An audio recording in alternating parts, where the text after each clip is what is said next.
ಇದರಲ್ಲಿ 1500 MBBS ಡಾಕ್ಟರ್ಸ್ಗಳು, ಸುಮಾರು 500 group D ಸಿಬ್ಬಂದಿಗಳು ಔಟ್ಸೋರ್ಸ್ ಮುಖಾಂತರ ತಗೊಂಡಿದ್ದೆವು. ಇವತ್ತು 1000 ಸಿಬ್ಬಂದಿಗಳಿಗೆ ನೇಮಕಾತಿ ಪತ್ರವನ್ನು ಸನ್ಮಾನ್ಯ ಮುಖ್ಯಮಂತ್ರಿಯವರು ನೀಡಲು ಇದ್ದಾರೆ ಮತ್ತು ಸುಮಾರು 4000 ನೇಮಕಾತಿ ಪ್ರಕ್ರಿಯೆ ವಿವಿಧ ಹಂತದಲ್ಲಿ ಈಗ ಜಾರಿಯಲ್ಲಿ ಇದೆ. ಸೊ ನಮ್ಮ ಇಲಾಖೆ ಯಾಕಂದ್ರೆ ಮಾನವ ಸಂಪನ್ಮೂಲ ಪ್ರಧಾನ ಇಲಾಖೆ ಆಗಿರುವುದರಿಂದ ಇಲ್ಲಿ ಮಾನವ ಸಂಪನ್ಮೂಲಿಗೆ ಬಹಳ ಒತ್ತು ಕೊಡಬೇಕಾಗಿರುವುದರಿಂದ ಈ ಎಲ್ಲ ಕಾರ್ಯಕ್ರಮಗಳನ್ನು ನಾವು ತಗೊಂಡಿದ್ದೆವು. ಇದರಲ್ಲಿ ವಿಶೇಷವಾಗಿ ಕೆಲವು ವಿನೂತನವಾದ ವಿಧಾನಗಳನ್ನು ಬಳಸಿ, ಉದಾಹರಣೆಗೆ ಇವತ್ತು ಫಾರ್ಮಸಿಸ್ಟಿಗೆ ಅಪ್ರೆಂಟಿಸ್ ಪ್ರೋಗ್ರಾಮ್ ಅನ್ನು ಏನು ಚಾಲೂ ಮಾಡಿದೆವು, ಬಹುಶಃ ರಾಜ್ಯದಲ್ಲಿ ಅಂತೂ ಮೊದಲನೇ ಇದೆ, ಇಡೀ ರಾಷ್ಟ್ರದಲ್ಲೇ ಬಹುಶಃ ನಾವಿದು ವಿನೂತನವಾದ ಪ್ರಯೋಗವನ್ನು ಮಾಡ್ತಾ ಇದ್ದೇವೆ. ಇದು ಕ್ಯಾಬಿನೆಟ್ ಇಂದ ಮಂಜೂರಾತಿ ಸಿಕ್ಕಿದ ಅನ್ವಯ ಈಗಾಗಲೇ ಇದರಲ್ಲಿ ಯಾವುದೇ ಒಂದು ಹಸ್ತಕ್ಷೇಪವಿಲ್ಲದೆ ಪಾರದರ್ಶಕವಾಗಿ ವರ್ಗಾವಣೆ ಆಗಿರತಕ್ಕಂಥದ್ದು ಇದೇ ಪ್ರಥಮ ಬಾರಿಗೆ ನಮ್ಮ ರಾಜ್ಯದಲ್ಲಿ ನಮ್ಮ ಇಲಾಖೆಯಲ್ಲಿ ಆಗಿರುವಂಥದ್ದು.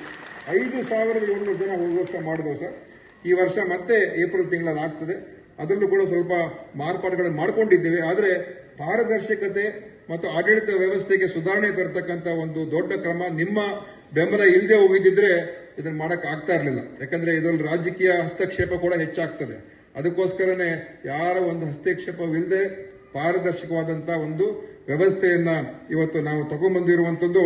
ಇದು ನಮ್ಮ ಆಫೀಸರ್, DHO ಮತ್ತು ಡಿಸ್ಟ್ರಿಕ್ಟ್ ಸರ್ಜನ್ ಆ ಹುದ್ದೆಗಳಿಗೆ ಮೊಟ್ಟ ಮೊದಲನೇ ಬಾರಿ ನಾವು ಒಂದು ಸೀನಿಯಾರಿಟಿ ಕಮ್ ಮೆರಿಟ್, ಒಂದು ಆಬ್ಜೆಕ್ಟಿವ್ ಕ್ರೈಟೀರಿಯಾ ಮೇಲೆ ಅವರನ್ನು ಅಲ್ಲಿಗೆ ನೇಮಕ ಮಾಡಬೇಕು, ಅವರಿಗೆ ಪೋಸ್ಟಿಂಗ್ ಕೊಡಬೇಕು ಅಂತ ಈಗಾಗಲೇ ಗವರ್ಮೆಂಟ್ ಆದೇಶವನ್ನು ಜಾರಿ ಮಾಡಿದೆವು.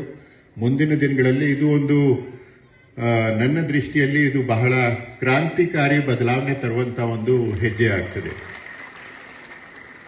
ಇದೇ ರೀತಿ ನಮ್ಮ ಇಲಾಖೆಗೆ ಒಂದು ಕ್ರೆಡಿಟ್ ಏನಂದ್ರೆ, ನಾವು ಇಡೀ ರಾಜ್ಯದಲ್ಲಿ ಮೊದಲನೇ ಬಾರಿಗೆ ನಮ್ಮ ಇಲಾಖೆ ಸಿಬ್ಬಂದಿಗಳು ಶಿಸ್ತು ಪಾಲನೆ ಮಾಡಬೇಕು, ಕರೆಕ್ಟ್ ಆದ ಟೈಮಿಗೆ ಕೆಲಸಕ್ಕೆ ಹೋಗಬೇಕು ಅಂತ ಹೇಳಿ ನಾವು ಮೊಬೈಲ್ ಬೇಸ್ಡ್ ಅಟೆಂಡೆನ್ಸ್ ಸಿಸ್ಟಮ್ ಅನ್ನು ಜಾರಿ ತಂದಿದ್ದೆವು. ಅದರಲ್ಲಿ ಸುಮಾರು 30,000ಕ್ಕೆ ಹೆಚ್ಚು ನಮ್ಮ ಪರ್ಮನೆಂಟ್ ಸಿಬ್ಬಂದಿಗೂ ಇಲಾಖೆದು ಅವರು ಈಗಾಗಲೇ ಹಾಜರಾತಿಯಲ್ಲಿ ಅದರಲ್ಲಿ ದಾಖಲು ಮಾಡ್ತಾ ಇದ್ದಾರೆ. ಅದರಿಂದ